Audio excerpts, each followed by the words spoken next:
हरे कृष्णा कृष्णा कृष्णा हरे हरे, हरे राम राम राम हरे हरे।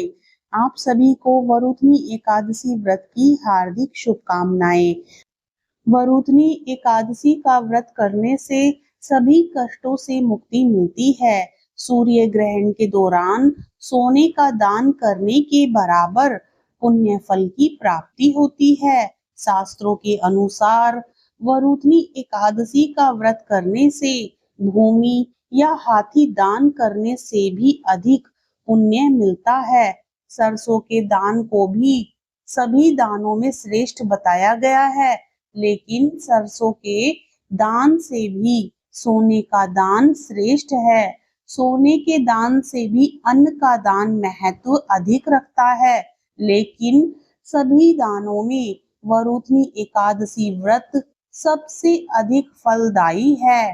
भगवान श्री कृष्ण ने भी कहा है, जो लोग श्री हरि के चरण कमलों में अपना मन लगाते हैं और वरुथनी एकादशी का व्रत निष्ठा पूर्वक करते हैं, उन्हें 10,000 वर्षों की तपस्या के बराबर फल मिलता है।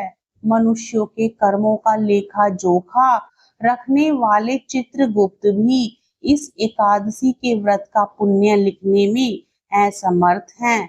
यदि सबसे अधिक पापी व्यक्ति भी वरुथनी एकादशी का व्रत करता है, तो उसके पाप विचार धीरे धीरे मिट जाते हैं और वह उच्च लोकों को प्राप्त करता है। वरुथनी एकादशी की महिमा को लिखना और बताना संभव नहीं है। भगवान श्री कृष्ण ने कहा है, जो वरुथनी एकादशी की महिमा को पढ़ता और सुनता है, उसे 1,000 गायों के दान के बराबर फल मिलता है। भौतिक संसार में अपना शरीर त्यागने के बाद वह निश्चित रूप से वैकुंठ लोक को प्राप्त करता है। युधिष्ठिर बोले, हे भगवान, मैं आपको नमस्कार करता हूँ। वैशाख मास के कृष्ण पक्ष की एकादशी का क्या नाम है, उसकी कथा क्या है, आप विस्तार पूर्वक मुझसे कहिए। श्री कृष्ण कहने लगे, हे राजेश्वर, इस एकादशी का नाम वरुथनी है। यह सौभाग्य देने वाली, सब पापों को नष्ट करने वाली तथा अंत में मोक्ष देने वाली है। इसकी कथा यह है कि प्राचीन काल में नर्मदा नदी के तट पर मानधाता नामक राजा राज्य करता था। वह अत्यंत दानशील तथा तपस्वी था। एक दिन जब वह जंगल में तपस्या कर रहा था, तभी ना जाने कहां से एक जंगली भालू आया और राजा का पैर चबाने लगा। राजा पूर्ववत अपनी तपस्या में लीन रहा। कुछ देर बाद पैर चबाते चबाते भालू राजा को घसीटकर पास के जंगल में ले गया। राजा बहुत घबराया, मगर तापस धर्म अनुकूल उसने क्रोध और हिंसा ना करके भगवान विष्णु से प्रार्थना की। करुण भाव से भगवान विष्णु को पुकारा। उसकी पुकार सुनकर भगवान श्री हरि विष्णु प्रकट हुए और उन्होंने चक्र से भालू को मार डाला। राजा का पैर भालू पहले ही खा चुका था। इससे राजा बहुत ही शोकाकुल हुआ। उसे दुखी देखकर भगवान विष्णु बोले, हे वत्स, शोक मत करो, तुम मथुरा जाओ और वरुथनी एकादशी का व्रत रखकर मेरी वराह अवतार मूर्ति की पूजा करो। उसके प्रभाव से पुनः सुदृढ़ अंगों वाले हो जाओगे। इस भालू ने तुम्हें जो काटा है, यह तुम्हारे पूर्व जन्म का अपराध था। भगवान की आज्ञा मानकर राजा मानधाता ने मथुरा जाकर श्रद्धा पूर्वक वरुथनी एकादशी का व्रत किया। इसके प्रभाव से राजा शीघ्र ही पुनः सुंदर और संपूर्ण अंगों वाला हो गया। इसी एकादशी के प्रभाव से राजा मानधाता स्वर्ग गया था। जो भी व्यक्ति भय से पीड़ित है, उसे वरुथनी एकादशी का व्रत रखकर भगवान विष्णु का स्मरण करना चाहिए। इस व्रत को करने से समस्त पापों का नाश होकर मोक्ष मिलता है।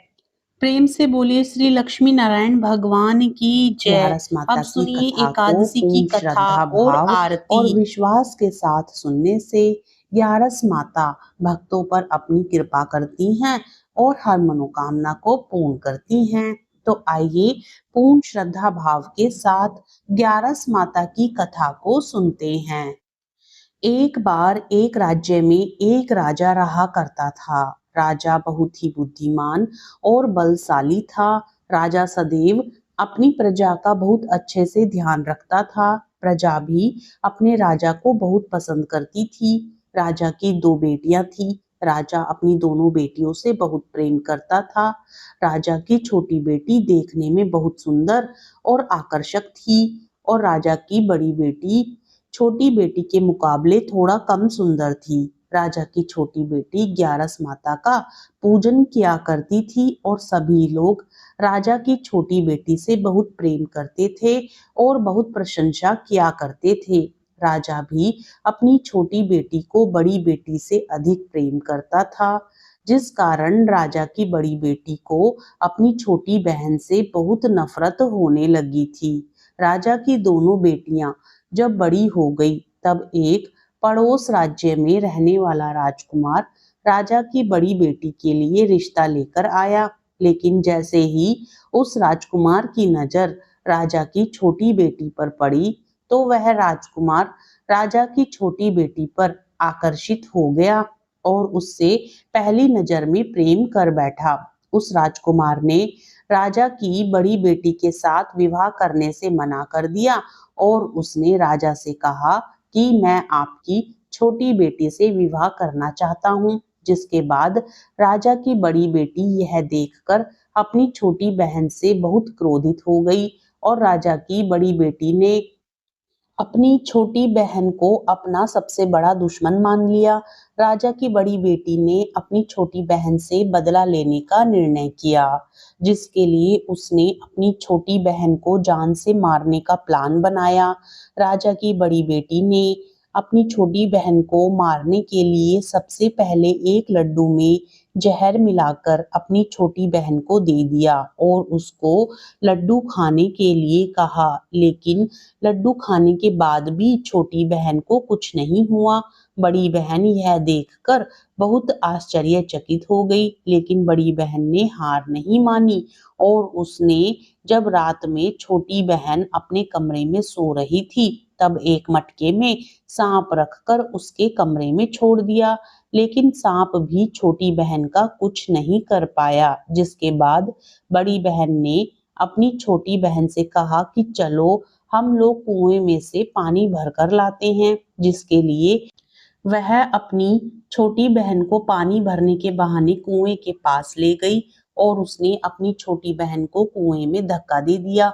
लेकिन छोटी बहन को तब भी कुछ नहीं हुआ, क्योंकि हर बार ग्यारस माता उसकी रक्षा कर रही थी और उधर बड़ी बहन अपने सारे प्रयासों के बाद असफल हो रही थी, जिससे वह बहुत क्रोधित होती जा रही थी। फिर उसने अपनी छोटी बहन के पास जाकर उससे खुद ही पूछा कि मेरी छोटी बहन, तुमको पता है भगवान ने सबकी मृत्यु एक दिन निश्चित समय पर लिखी हुई है और कैसे तुम्हारी मृत्यु होगी, क्या यह तुम जानती हो? तब छोटी बहन ने अपनी बड़ी बहन को बताया कि हाँ, मैं जानती हूँ मेरी मृत्यु कैसे होगी। छोटी बहन से यह सुनकर बड़ी बहन मन ही मन बहुत प्रसन्न होने लगी और उसने अपनी छोटी बहन से कहा कि तो मुझे अपनी मृत्यु का राज बताओ। छोटी बहन ने अपनी बड़ी बहन से कहा कि मेरी मृत्यु तो एक तोते में है, जो तोते के गले में एक हार है, उससे मेरी मृत्यु होगी। जब तक कोई भी व्यक्ति तोते को मारकर वह हार अपने गले में पहनेगा तो मैं मूर्छित हो जाऊंगी और जैसे ही उस हार को अपने गले से उतारेगा तो मैं वापस से जीवित हो जाऊंगी। अपनी छोटी बहन की मृत्यु का राज जानकर बड़ी बहन बहुत ही खुश हो गई और उसने अपनी छोटी बहन को मारने के लिए उसके पालतू तोते को ढूंढना शुरू कर दिया और छोटी बहन को इस बात का आभास हो गया था कि कोई उसकी जान लेना चाहता है, जिसके लिए वह अपने पिताजी के पास गई और उसने अपने पिताजी से कहा कि पिताजी, मेरी मृत्यु के बाद आप मुझे जलाइएगा मत, बल्कि आप मुझे अपनी पुरानी हवेली में एक पलंग में लिटाकर छोड़ दीजिएगा। अपनी छोटी बेटी की यह बात सुनकर राजा बहुत आश्चर्यचकित हो गए। राजा ने अपनी छोटी बेटी से पूछा, बेटी तुम यह क्या कह रही हो? तब राजा की छोटी बेटी ने बताया, पिताजी समय किसी के लिए नहीं रुका है, कब क्या हो जाए किसी को कुछ पता नहीं है। और फिर राजा ने अपनी छोटी बेटी से कहा कि तुम ऐसी बातें क्यों कर रही हो? 2-3 दिन में तो तुम्हारा विवाह है। लेकिन छोटी बेटी ने अपने पिताजी को ऐसा करने पर मजबूर कर दिया और उनसे वचन ले लिया। राजा ने भी अपनी छोटी बेटी की बात स्वीकार कर ली और 2-3 दिनों के बाद जब शादी का समय आया, तब राजकुमार बारात लेकर राजा के घर आया और राजकुमार और राजा की छोटी बेटी का विवाह शुरू हो गया। जैसे ही राजा की छोटी बेटी राजकुमार के साथ फेरे लेना शुरू करती है, तो उसकी बड़ी बहन अपनी छोटी बहन के कमरे में जाकर उसके तोते को पकड़ लेती है और उसको जान से मार देती है। तोते के गले में जो हार था उसको अपने गले में धारण कर लेती है। जैसे ही बड़ी बहन उस हार को अपने गले में धारण करती है, तो उधर छोटी बहन 3.5 फेरे ही ले पाती है और वहीं पर बेहोश होकर गिर जाती है। जिसके बाद राजा ने बड़े बड़े दर्द हकीमों को बुलाया और अपनी छोटी बेटी का इलाज करने के लिए कहा। राजा की बात सुनकर वैद्य ने छोटी बेटी को जब देखा, तो राजा को बताया कि आपकी छोटी बेटी ना तो जीवित है और ना ही मरी हुई है। यह मैं ऐसा पहली बार देख रहा हूँ। राजा ने वैद्य और हकीम को यह बात बाहर बताने से मना कर दिया और उनको कहा कि अगर तुमने यह बात किसी को बाहर बताई तो हम तुम्हें फांसी दे देंगे। राजा ने अपनी छोटी बेटी को पुराने महल में जाकर एक पलंग पर लेटा दिया और वहां पर कुछ सैनिकों को तैनात कर दिया। वापस अपने महल पर आ गया। राजा की बड़ी बेटी अपने पिताजी के पास आई और कहने लगी कि पिताजी, अगर यह शादी संपन्न नहीं हुई तो आपकी इज्जत का क्या होगा? आप कहें तो मैं आपकी इज्जत बचाने के लिए राजकुमार से शादी करने के लिए तैयार हूँ। जिसके बाद राजा ने अपनी बड़ी बेटी की बात मान ली और राजा ने बड़ी बेटी को छोटी बेटी के कपड़े पहनाकर मंडप पर भेज दिया। लेकिन राजकुमार यह जान गया कि यह राजा की छोटी बेटी नहीं है, बल्कि यह राजा की बड़ी बेटी है। लेकिन जब राजकुमार ने शादी करने से मना किया, तो सभी लोगों ने राजकुमार को विवश करके राजा की बड़ी बेटी से बचे हुए फेरों को संपन्न करा दिया और विवाह करवा दिया। जिसके बाद राजकुमार राजा की बड़ी बेटी को अपने महल ले गया। राजकुमार राजा की बड़ी बेटी से ना तो बात करता था, ना ही उसको पसंद करता था और ना ही उसके आसपास भटकता था। और राजकुमार ने यह फैसला लिया था कि वह अपनी प्रेमिका को ढूंढ कर रहेगा और यह जानकर रहेगा कि उसके साथ क्या हुआ है। एक दिन राजकुमार अपने घोड़े पर सवार होकर राजा के पुराने महल के पास पहुंच गया, जहां पर उसने कुछ सैनिकों को देखा। महल के पास पहुंचकर राजकुमार ने जब महल को ध्यान से देखा, तो वह समझ गया कि यह तो हमारे ससुर जी का महल है। तब राजकुमार ने सैनिकों से पूछा, तुम लोग यहाँ क्या कर रहे हो और इस महल के अंदर उस पलंग पर कौन लेटा है? जिसके बाद सैनिकों ने बताया कि यहाँ पर राजा की छोटी बेटी लेटी है। यह सुनकर राजा बहुत प्रसन्न हो गया और वह तुरंत अपनी प्रेमिका के पास पहुंच गया और उसकी सेवा करने लगा। जैसे ही रात हुई, तो राजा की छोटी बेटी उठकर खड़ी हो गई।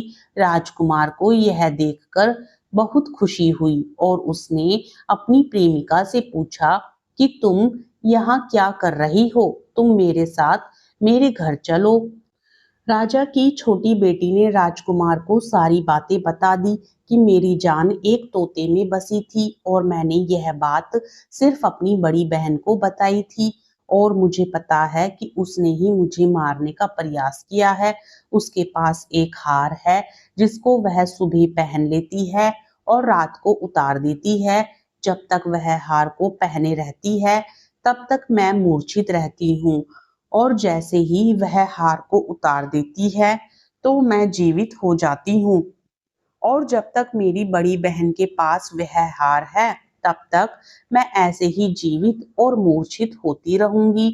अगर मेरी बड़ी बहन के पास जो हार है वह मेरे हाथ में लग जाए तो मैं हमेशा के लिए जीवित हो जाऊंगी। राजकुमार यह बात सुनकर राजा की छोटी बेटी के पास रहने का निर्णय कर लेता है और उसने अपने बचे हुए सारे फेरे उस पलंग में लेटी राजकुमार की छोटी बेटी के साथ ले लिए और अपना विवाह पूर्ण कर लिया और वहीं पर रहने लगा। देखते ही देखते कुछ समय में राजा की छोटी बेटी और राजकुमार की पत्नी पेट से हो गई। एक दिन राजकुमार को किसी काम से बाहर जाना पड़ा। तब छोटी बहन के पेट में बहुत तेज से दर्द होने लगा, जिसके बाद उसने ग्यारस माता का आवाहन किया। जिसके बाद वहां पर ग्यारस माता प्रकट हुई और उन्होंने अपनी भक्तों के दर्द को दूर किया और एक पुत्र की प्राप्ति करवाई और वहीं पर अचानक से राजकुमार भी आ गया। राजकुमार ने ग्यारस माता को देखा तो वह आश्चर्यचकित हो गया और उसने तुरंत माता को प्रणाम किया और ग्यारस माता ने राजकुमार से कहा कि जब तुम्हारा यह पुत्र 5 वर्ष का हो जाए तो तुम अपनी पत्नी का हार आकर इसके गले में डाल देना और देखते ही देखते राजकुमार और राजा की छोटी बेटी का पुत्र 5 वर्ष का हो जाता है। तो राजकुमार अपने बेटे से कहता है कि बेटा, मैं कुछ काम से बाहर जा रहा हूँ, तुम अपनी माता का ध्यान रखना और वहां से चला जाता है। राजा को बाहर निकलता देख बड़ी बहन के सैनिक देख लेते हैं और बड़ी बहन को जाकर सारी बातें बता देते हैं, जिसके बाद बड़ी बहन अपनी छोटी बहन के पुत्र को वहां से उठवा लेती है और उसको मरवा देती है। छोटी बेटी के पुत्र के 2 टुकड़े करवा देती है। पहला टुकड़ा चक्की के पास छुपा देती है और दूसरा टुकड़ा अपनी पलंग के नीचे रख लेती है। अब ग्यारस माता भिखारन का रूप लेकर आती है। एक भिखारी का रूप रखकर बड़ी बहन के पास चली जाती है, जिसके बाद वहां पर भिक्षा मांगने लगती है। बड़ी बहन अपने नौकरों से कहती है कि जाकर भिक्षा दे दो, लेकिन जैसे ही नौकर ग्यारस माता को भिक्षा देने के लिए आते हैं तो माता उन्हें मना कर देती है और कहती है कि मैं तुम्हारी महारानी से ही भिक्षा लूंगी। जिसके बाद बड़ी बहन स्वयं ही भिक्षा देने के लिए माता के पास आती है। तब माता एक बिल्ली का रूप लेकर उसके कमरे में चली जाती है और वहां पर छोटी बेटी के मृत पुत्र के 2 टुकड़ों को जोड़कर एक कर देती है और उसे जीवित कर देती है। साथ ही राजकुमार को ग्यारस माता स्वप्न में बताती है कि राजा की बड़ी बेटी तुम्हारे पुत्र के प्राण हर लेना चाहती है, तो तुम इसका ध्यान रखना। राजकुमार अपने बेटे को लेकर अपनी पत्नी के पास जाता है और उसे कहता है कि तुम इसका ध्यान रखना, अगर तुम इस बच्चे का अच्छे से ध्यान रखोगी तो मैं तुमसे बात करूंगा। एक दिन राजकुमार अपने पुत्र से कहता है कि तुम्हारी माता के गले में जो हार है तुम उसे मांग लो। जिसके बाद राजकुमार का लड़का अपनी माँ के पास जाता है और कहता है कि माँ, मुझे तुम्हारा यह हार चाहिए जो तुमने गले में पहन रखा है। यह सुनकर पहले तो बड़ी बहन बहुत क्रोधित होती है, पर उसको यह याद आता है कि राजकुमार ने कहा था कि अगर मैं इस बच्चे का अच्छे से ध्यान रखूंगी तो वह मुझसे बात करेंगे, अन्यथा नहीं। जिस कारण वह हार उस बच्चे को दे देती है और वह तुरंत हार को ले जाकर अपने पिताजी को दे देता है और तभी राजकुमार अपने बेटे को लेकर वहां से जाने लगता है।